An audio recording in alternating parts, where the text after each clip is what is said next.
Bonjour tout le monde, j'espère que vous allez bien. Aujourd'hui, je fais une vidéo sur des défis quotidiens. J'appelle ça mes 9 défis quotidiens. C'est des petits trucs, dans le fond, pour vous aider afin d'éviter des crises et des escalades avec vos enfants. En général, avec les enfants qui ont TDAH, mais aussi avec tous les autres enfants. Alors, petit défi quotidien numéro 1. Votre enfant passe votre temps à vous faire des demandes puis des demandes. Quand est-ce qu'on va aller au parc? Quand est-ce qu'on va aller chez grand-maman? On va-tu faire ça? On va-tu faire ça? On n'est pas obligé de leur répondre tout de suite. On prend un temps pour vous dire, je vais y penser. Et puis là, on lui dit aussi dans le temps, dans combien de temps on va lui revenir avec ça. Je vais y penser, là, je te reviens avec ça après souper. Comme ça, il sait, l'enfant, qu'après souper, il va avoir une réponse à son questionnement. Puis vous, ça vous donne le temps d'y réfléchir. Alors, là, ça va éviter de tout le temps la même question qui revient, puis que ça devient peut-être venir nous chercher en dedans, puis faire « lâche-moi, là! » Fait que, tu sais, on lui répond « je vais y penser », puis on lui dit dans combien de temps on lui revient avec la réponse. Deuxième petit défi. Utilisez le pas de recul. Là, votre enfant vient vous chercher dedans, là, puis on veut intervenir tout de suite. On est mieux de retrouver notre calme, respirer, aller prendre de l'air ou se retirer dans une autre pièce. Puis là, se poser la question, est-ce que mon intervention va changer quelque chose? Non, parfait, on n'intervient pas, on retrouve notre calme, tout est bon. Oui, bien là, le fait qu'on soit redevenu calme, on va faire une intervention dans le calme et puis là, on va plus être en mesure d'appliquer les règles, les consignes comme elles se doivent et éviter de faire des escalades puis de dire, ben là, ça va être une semaine, 2 semaines, 3 jours, ou je sais pas trop, ça va être 1 heure, 2 heures, 3 heures dans ta chambre, ou je sais pas, puis d'escalader, puis ça ne finisse plus, puis là, l'enfant escalade. On prend un pas de recul. On respire, on fait une bonne intervention dans le calme et tout se passe mieux. Troisième petit défi. Situer nos demandes dans le temps. Le manteau traîne par terre, par exemple. On lui dit, je te donne 5 minutes pour que ton manteau soit ramassé. En général, l'enfant, il ne prend pas le 5 minutes, là, il le ramasse immédiatement. Ça évite que tout déborde dans la maison, ça évite qu'il est parti faire autre chose et qu'il ne l'ait pas ramassé. Ça évite un paquet de petits problèmes. Quatrième petit défi. Donner la consigne équitée. Ne pas être un spectateur. Comme ça, l'enfant n'en profite pas pour faire plein de niaiseries pendant qu'on est là pour juste éviter de faire la tâche. Alors, on lui dit, ramasse ton manteau, je te donne 5 minutes pour le faire, puis là, on peut faire ce qu'on avait à faire pour éviter justement qu'il nous fasse toutes sortes de trucs pour éviter de faire la consigne. 5e petit défi.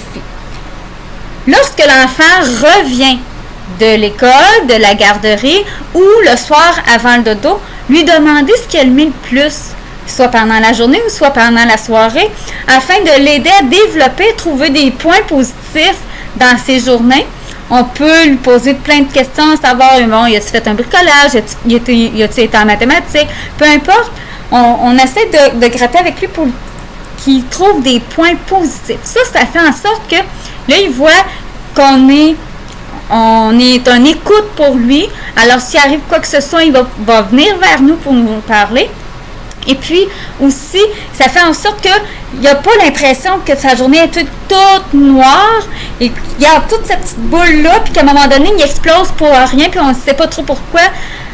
On le fait évacuer, on y trouve des points positifs, et puis là, tout à coup, sa journée a été mieux.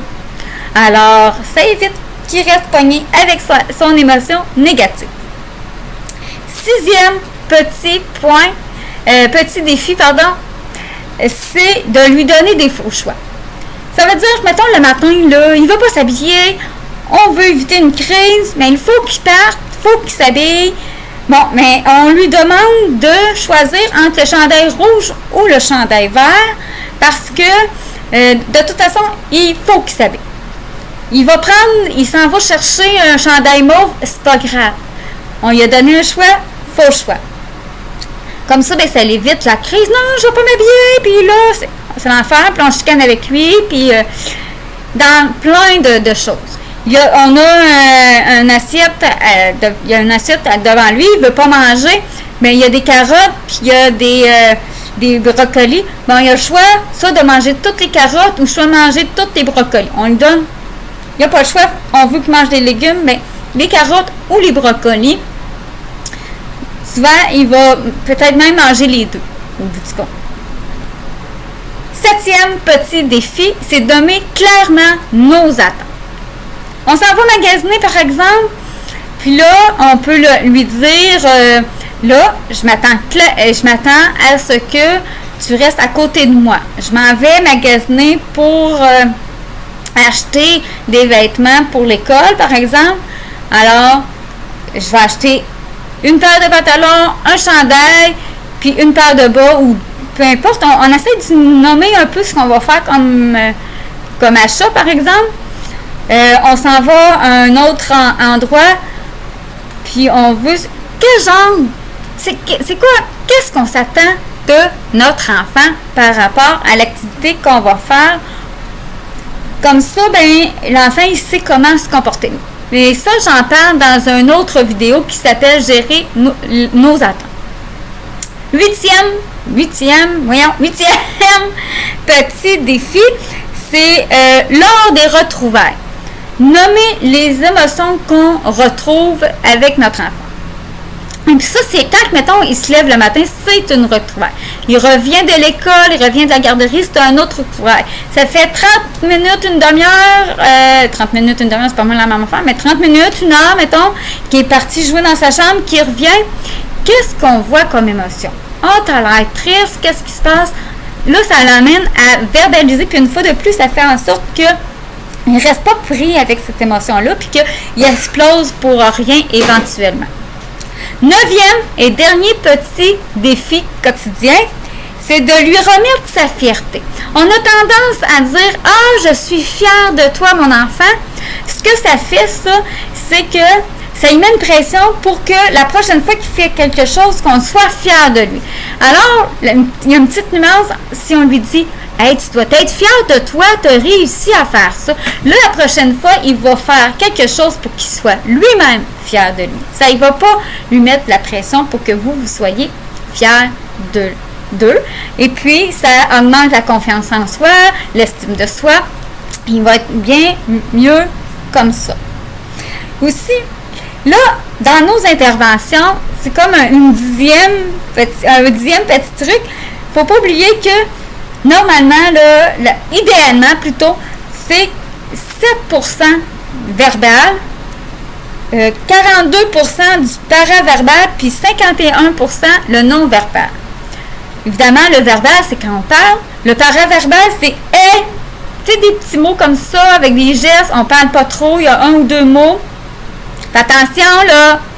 Ça, c'est du paraverbal. Et le non-verbal, évidemment, c'est... Il n'y a pas de mots du tout. Alors, quand on parle trop, des fois, on les perd dans nos explications, dans notre affaire.